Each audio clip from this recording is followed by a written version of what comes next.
You're listening to this week's edition of Behind the Barn Door. Join us as we find our stride of purpose and inspiration in community, coming together, and championing one another's unique gifts and dreams. Enjoy the conversation, and we'll see you at the ring. Well, I'm so happy to have Justina Reinhart with me today on Behind the Barn Door. Justina is a commercial photographer, specifically focusing mainly on equestrian photography, and I'm so excited to have you share about your journey with us. Welcome to Behind the Barn Door. Thank you. I'm so excited to be here and to be chatting with you about everything today. Amazing. Well, to kick us off, I'd love for you just to share with us like a little bit of your background. What is it that you do? How did you get into horses turned photography, turned the combination into that very unique career path? Right now I'm a commercial photographer, focusing in the equestrian side of the industry. So I work with, equine brands to create campaigns for them. And I've really come at it with like a high-end approach that has this high fashion feel to it, which is maybe a little bit different than I think of what we see a lot of right now in the market. You kind of have like fashion photography and then you have horse photography, and being able to blend those two is like a really specific niche. And I got into it, well, I began shooting horses when I was in high school. It started out as something I enjoyed doing, and I got my first DSLR camera it was like a 16th birthday gift, I think. So that was definitely like a gateway for me in being able to do this. Started with photographing friends and their horses and just doing portraits of that. And then I actually went to a university and did a degree in psychology. And then in my second year, I was realizing I was spending my lectures actually editing photos of horses and not really paying attention. So I kind of hit a point where thought to myself, like, why am I doing this? It's not where I want to be. And clearly my passion lies elsewhere. So then I pulled out and enrolled in a Bachelor of Photography at an art school and went through my 4 years doing that. And in that time, I really took an interest in beauty photography and how like beauty products specifically were being photographed at that time. This was around really 2016. So, like the hype of the makeup era. Yeah. So, and I really wanted to take that visual approach and bring that to something I felt passionate about, which was horses. And the kind of natural segue into that started with horse products, just not on the horses' backs, like more in studio. And then as I got more confident using the lighting techniques and understanding how to light things to get them where I wanted to look like, then I was able to bring that into a larger scale and shoot the horses and have stuff actually like on figure, where you have a lot more elements at play and have to be a little bit quicker on your feet. Yeah, I was reading something I think it was an older post that you talked about, like there's two components to your photography skills, and just what you were saying, like you had to learn the skill set to do your photography with the horses, but there's also the point of view perspective, which it sounds like you brought a really unique perspective to the equine industry that's a little bit more infused with fashion. But how would you say how did you find that? Because you found obviously the skill set through maybe like more the beauty lens and then slowly into shooting on horses. But what about the personal style? Because I feel like that's a whole thing to develop and then be able to translate that so someone can receive it. Yeah, I think the personal style kind of it was definitely led by aesthetics. So I was seeing visual languages that I was really liking, in like Kinfolk magazine, not in the horse industry by any means. And a lot of the way I was seeing like Danish architecture being photographed. Mm-hmm. And I felt like that really resonated with me. And then I was just noticing a lot of similarities between, the way the fabric is photographed. And I liked the like fluidness of that. And I saw that and I thought, okay, well, that reminds me of a horse's back. And I feel like a lot of people wouldn't look at, a piece of flowing fabric and say that reminds them of a horse's back. But then, yeah, just bringing that like into the picture visually, and then aligning things with how I felt about horses when I saw them, right? In the last 5 years, when I've really grown as an artist, I actually haven't been riding. Like I sold my last horse 2019, but that kind of gave me an opportunity to step back and look at horses with a little bit of a different lens, less as a rider and a little bit more as, I'd say, someone who just appreciates them from the Mhm. sidelines. Um, and then being able to take those emotions and translate them into the work. I love that. I also haven't been riding. I put my horse down last February 2023.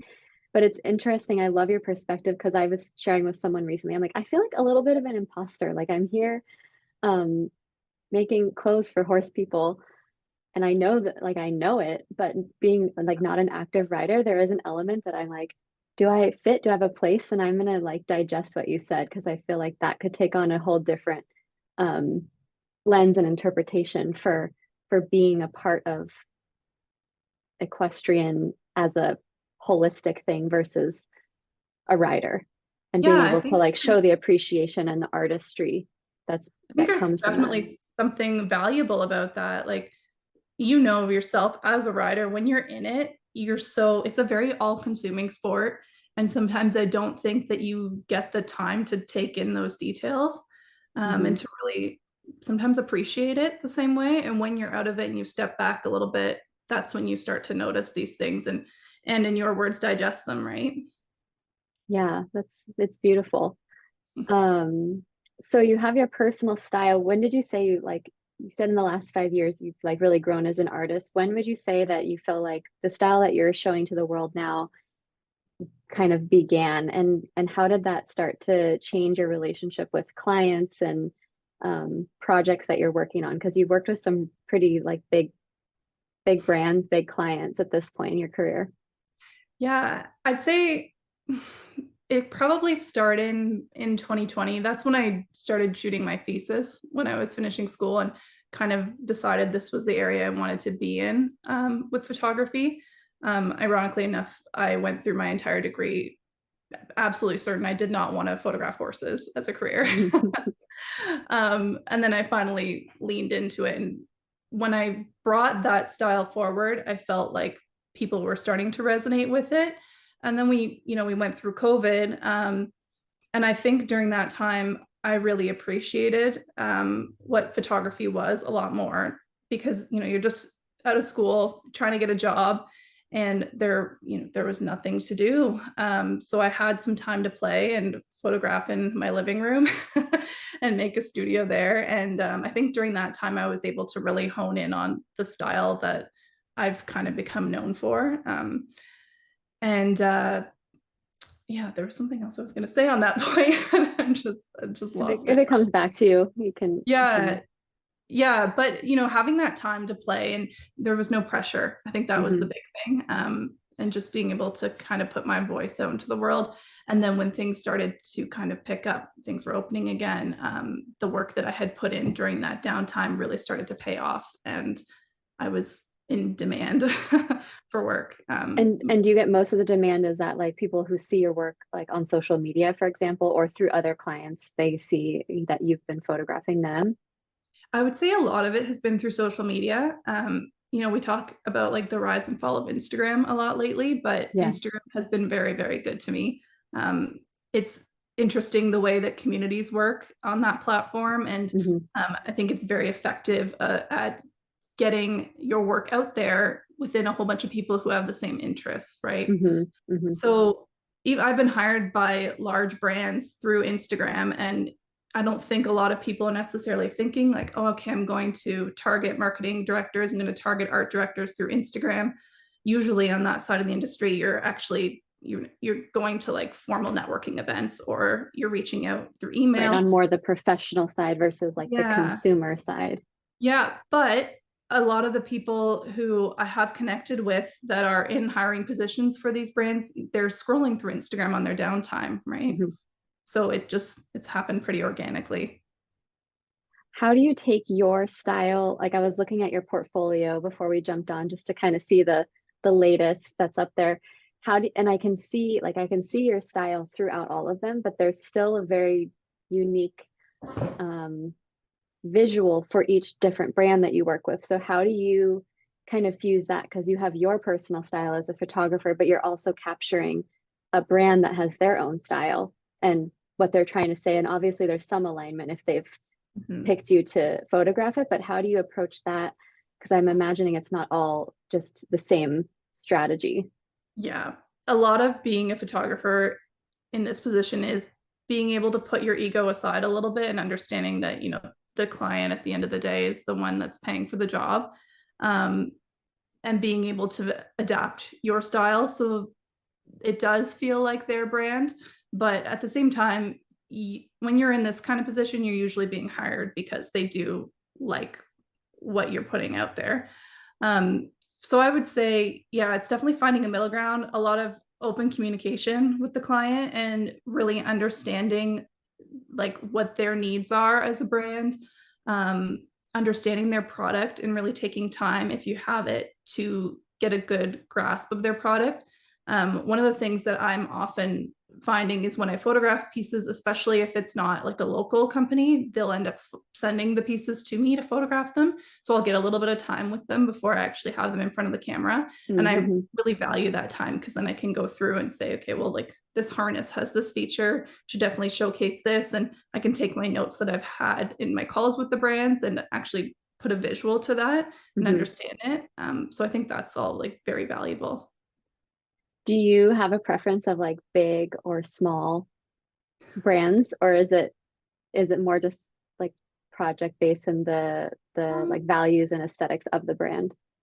I would say it's a little bit more project based. Obviously, there are some brands that to be able to say that you've worked with them is like pretty incredible and something that you should be proud of. But also some of my favorite clients have been smaller businesses that I've helped, you know, build right from the start. And I also think there's something really rewarding in that and knowing that you had such a big part to play in like the groundwork to helping that brand build its success. Yeah. What would you say like at this point? Because you said 2020 was like when you came out of school, right? Mm-hmm. So you're 4 years in. Like, how are you taking where you are now? And like, what are some of the things that you're doing to currently continue to grow as an artist and continue? Because it's like you've arrived in such a beautiful place, but then as a fellow creator, I know that that's like how people perceive that versus how that feels are two very different things. Yeah. So how do you like continue to improve your craft and to develop your personal point of view and what you have to say? A lot of it is listening to other creatives and just kind of finding inspiration in there. I listen to a lot of podcasts, none of it like horse related. A lot of it's more like design related or sometimes photography, but I really look to like other mediums for inspiration. Um, I've also been attending a lot of portfolio reviews in the city and getting feedback there. Um, Sometimes I'll even reach out to people who've like mentored me or taught me in the past in order to get feedback on more current work that I've done. But I would say, as far as growing, a lot of it is just like looking for visuals in different areas, kind of understanding where things are headed in the zeitgeist of the creative sphere and trying to get ahead of that a little bit, but then also trying to do something different, you know, so you're not always following trends. Yeah, that's one thing like as someone who consumes your work, and my team is totally obsessed with you. I asked them if there is anything. I'm like, I'm having the call today. Is there anything that you want me to ask? And the first answer was just, how can we be as cool as Oh, that's so sweet. so there you have like major fan base over here Oh, on our team. But now I got distracted. I forgot what I was gonna say. Um well, anyway, it'll come back. But just the personal style and evolution and oh, I feel like you walk from my perspective like this very fine line of being more like trendsetter tastemaker in the equestrian industry because it is very different than fashion. And mhm. like I come from a more of a fashion background. And it's so much different. And I feel like you walk that line between tastemaker and then your own just like personal style. And it's like it's a unique place to be compared to mostly you just see like lots of lifestyle Yeah. photography in the space, and it's like it's very yeah, fashion based. Do you do any like specifically fashion I type have, yeah. photography? I've started to do a little bit more of that actually. And I think I will always have a place in the equine industry. I'm very happy there. But I think to grow as an artist, I would like to be a little bit more in the fashion side of the industry, Hmm. but still working with horses. So maybe I'm shooting campaigns that aren't for an equine brand, but there's horses Right. involved. There's horses involved, but like Yeah. the whatever product or Yeah. thing that And you're shooting is. think like obviously there's budgets to consider when you're talking about like the level that you're shooting at and kind of what you're doing, but I also think there's room to take on projects that you feel passionate about, and I think you need to do that as an artist. So Hmm. even if I don't know 10 years from now I am shooting at a level that might be out of budget for certain smaller businesses, I still think if there's like certain jobs that I feel led to take on, I think it's a good thing to do that because you have to feed yourself a little bit as an artist too, right? You'll burn out if you don't. Totally. That's what I feel like this project is right now for me, because it's just starting. So obviously there's not like this, you're they're gonna be the third guest. And so it's newer in its incubation period, but it feels like really good to my soul to show up in the community in that way and to offer something that's like of value to other people, even if Yeah, it's not necessarily a, huge money maker at this point in time. It's a passion project that actually is like giving a lot more to my business than it would if I wasn't doing it. exactly, exactly. And I think people resonate with that. And we're also living in a generation where people are a little bit tired of being sold to all the time. I think Yeah. if there's ways for people to feel like they're aligning with you in other ways, that still supports what you're doing, right, as a whole. Yeah. Well, that comment kind of takes me to another thought that I was having when you were talking is how do you or do you manage your own business at, like the whole elements, and how did you learn that? How are you navigating that? Because as an artist and a creative, it's very rare to have someone who has both that left and right brain Yeah, naturally and organically, or we have to learn it yeah. because we're not really taught it in art school necessarily. Yeah, yeah. Right now I am a one-woman show, doing everything on my own. And I think in years past, it's always been like summer is crazy busy and then winter is dead. We're in Ontario. It's such a seasonal area up here. And then most of our people go down to Florida in the winter. So it can be quite quiet. I've built up enough of a like reoccurring business now that I really don't have a down season Hmm. anymore. And I think moving forward, that will give me a little bit more structure to maybe begin building out a team. So it's not just me all the time, and then I Right, can because grow. it's hard to hire if you're very seasonal. Like then you don't have work Exactly. for someone. Yeah. Yeah, it's so hard to tell. But yeah, I'm looking forward to that. It's exciting. There have been a few points in the past 2 years where I'm like, oh, I think we're at that point, and then something dips a little bit, and I'm like, okay, I'm glad I didn't hire someone right now. Yeah. But I also kind of think, if you have the capacity to take on more work, then more work will come. It's kind of just how things go in the universe. Yeah. um, but yeah, so other than that, like I do have assistants that I work with. Um, but I'll bring them on like as jobs require and as budgeting constraints will allow.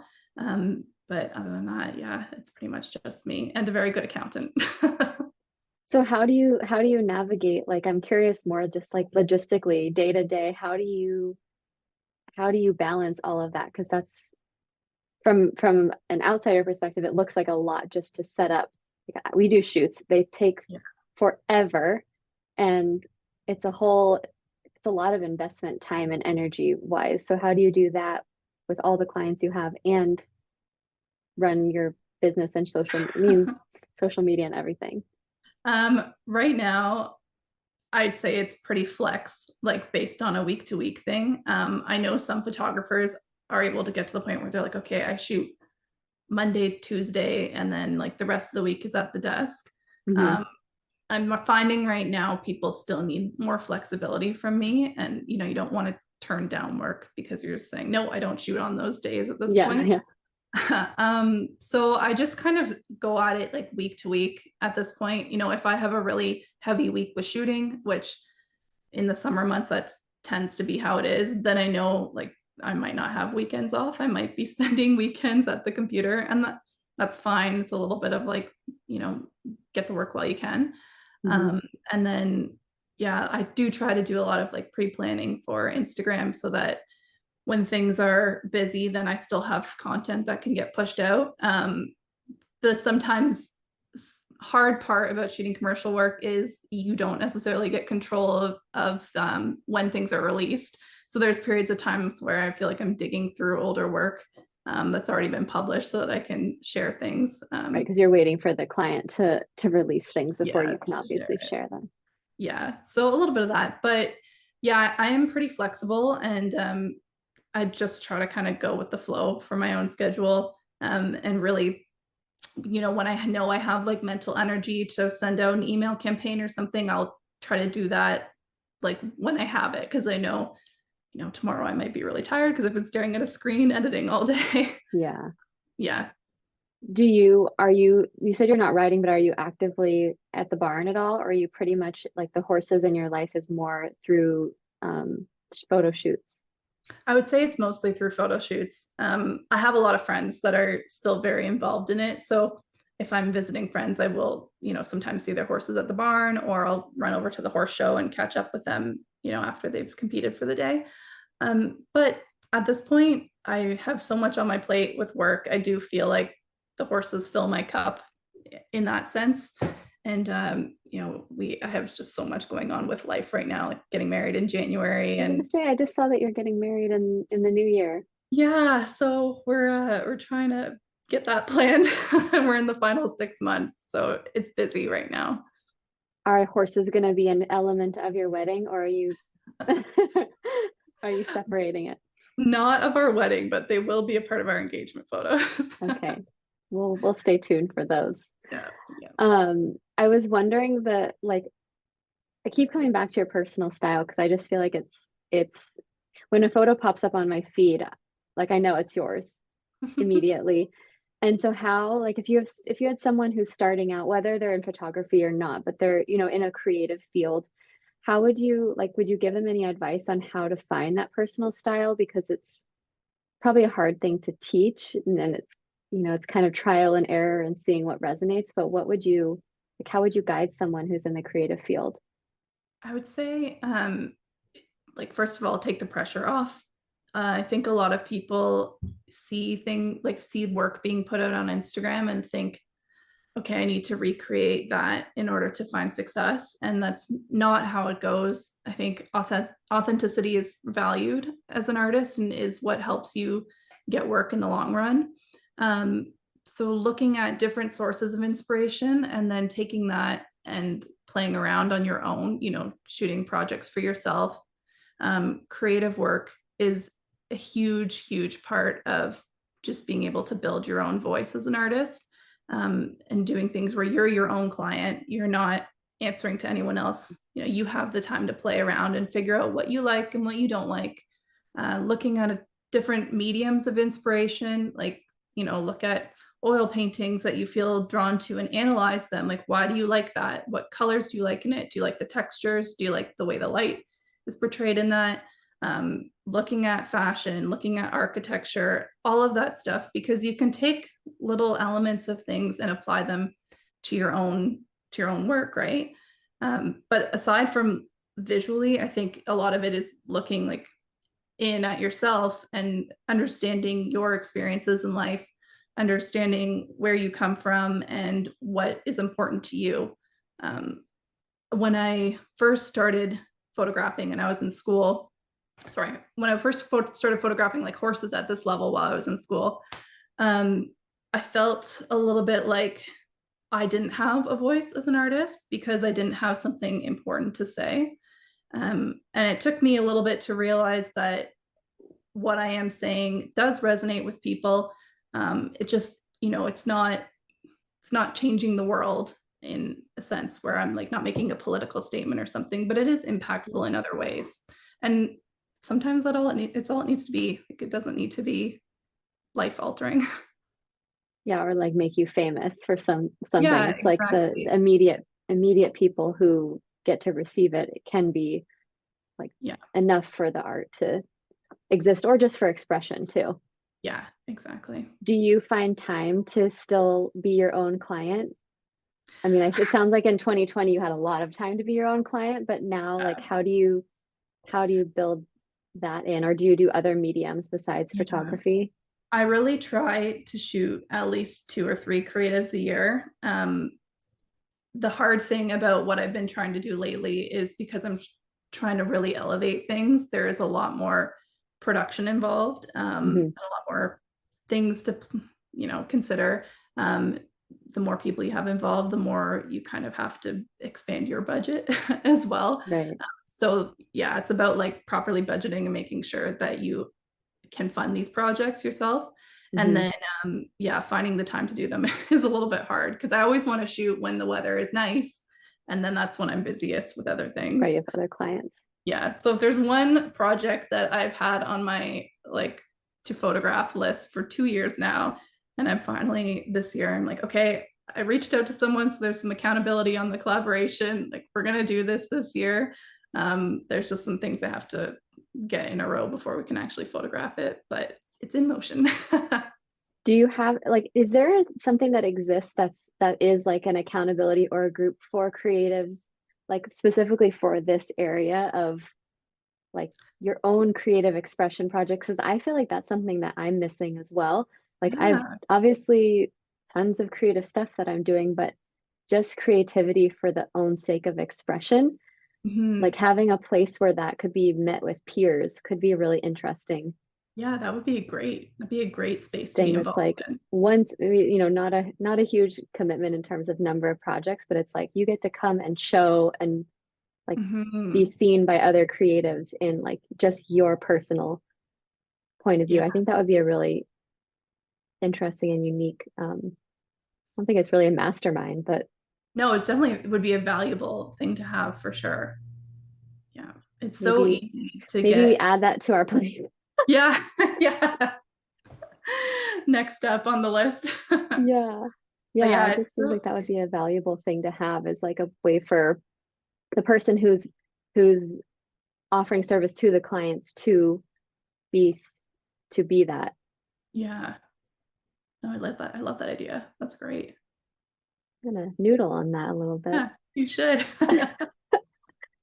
Um, do you have like, so we talked about the tips for people starting out, and it more so not from a photography standpoint, but just from a, we have lots of entrepreneurs in our Mhm. community, and I think that specifically this interview and what you're offering is going to resonate with a lot of those people.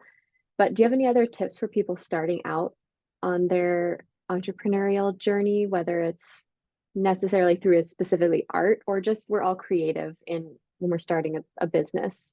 Yeah, I would say finding people that you can work with as a mentor is so valuable. Someone that you trust and has proven that they are someone that you should take advice from.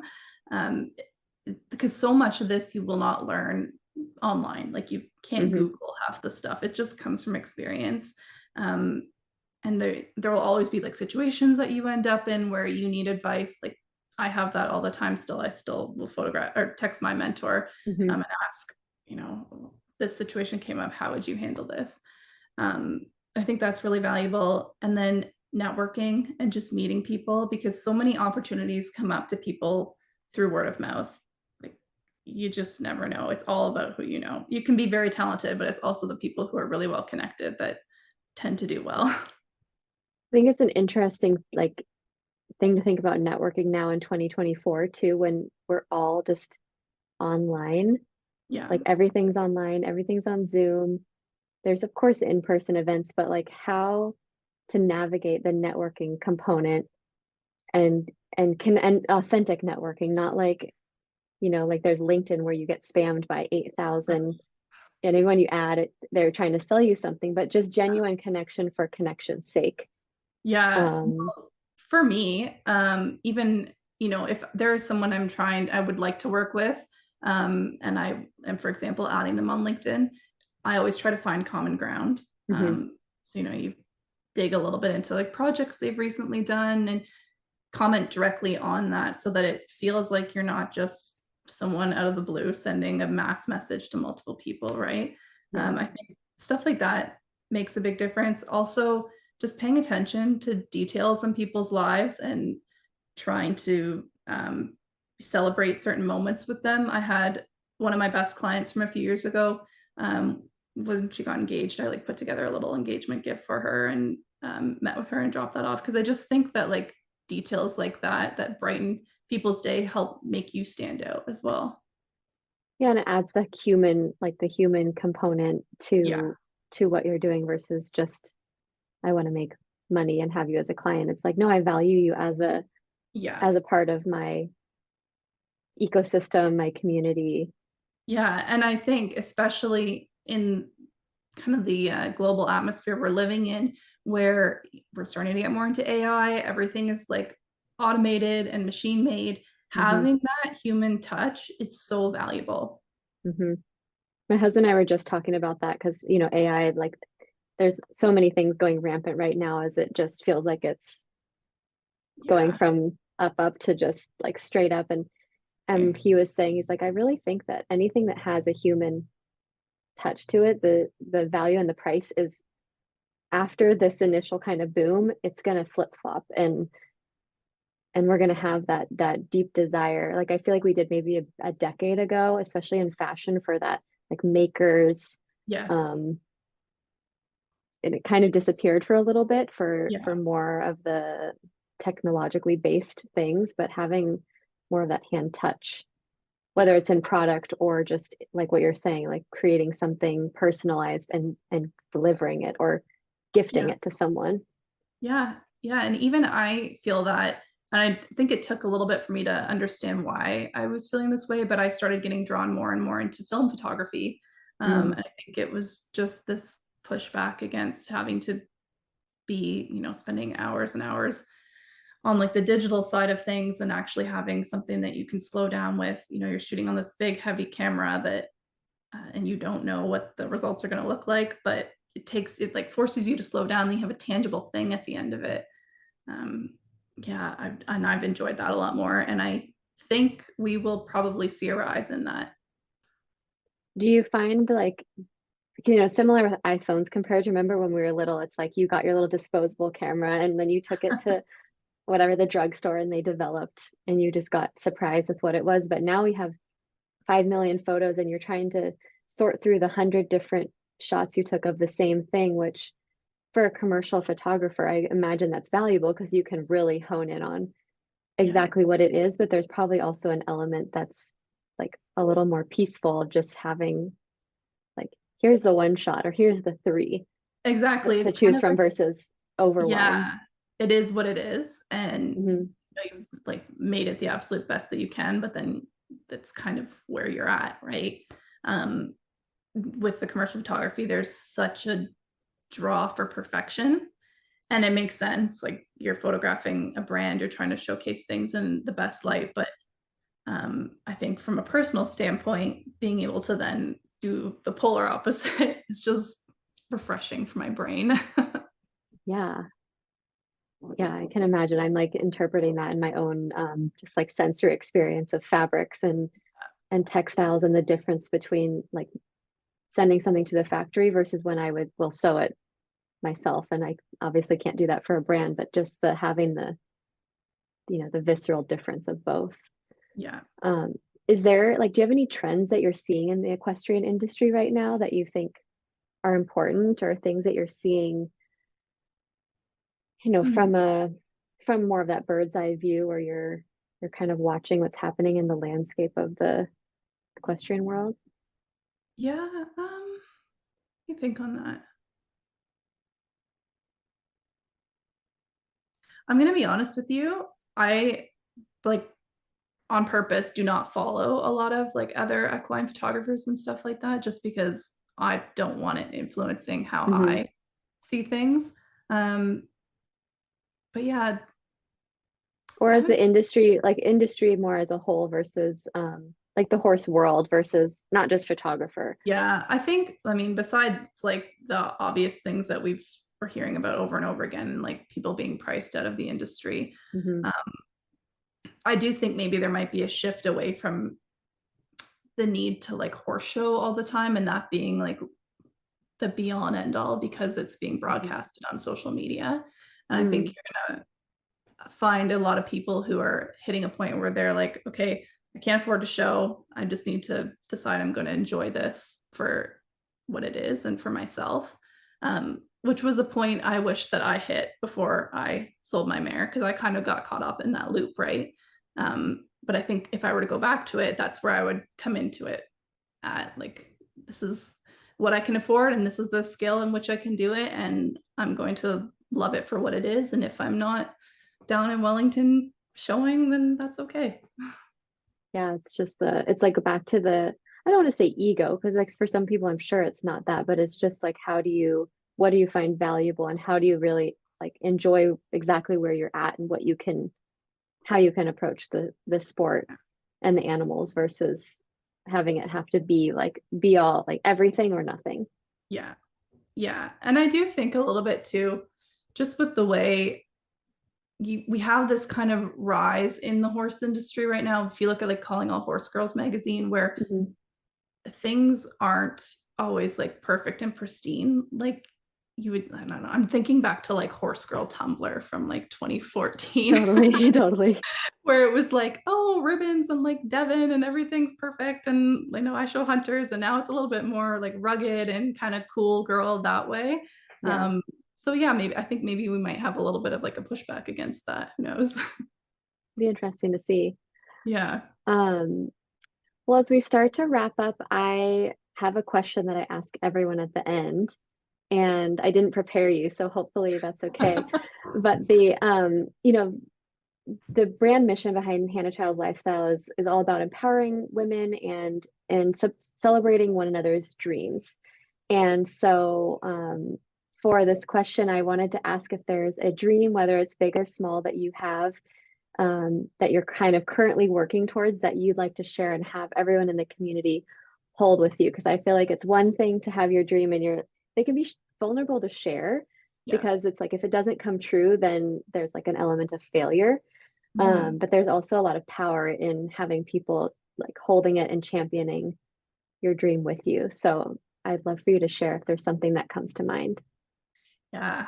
I would say, well, the one thing, and I know we kind of briefly talked about this, would be like photographing at just this higher fashion level of photography. That's, I think, like my dream for where I'd like to be in the career. But then if you were to name like one specific thing, it'd be that I just would really like to have my own gallery show. Like, Mm. yeah, with my work. Oh, that would be amazing. I'd love to come to that. Yeah, yeah. I don't know where it would be, but hopefully somewhere that's like, a little bit of a horse hub. Yeah. Oh, that would be amazing.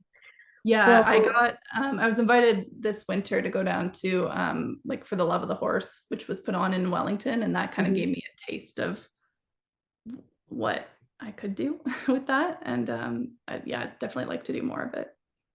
Well, that sounds like a good reason for our potential creative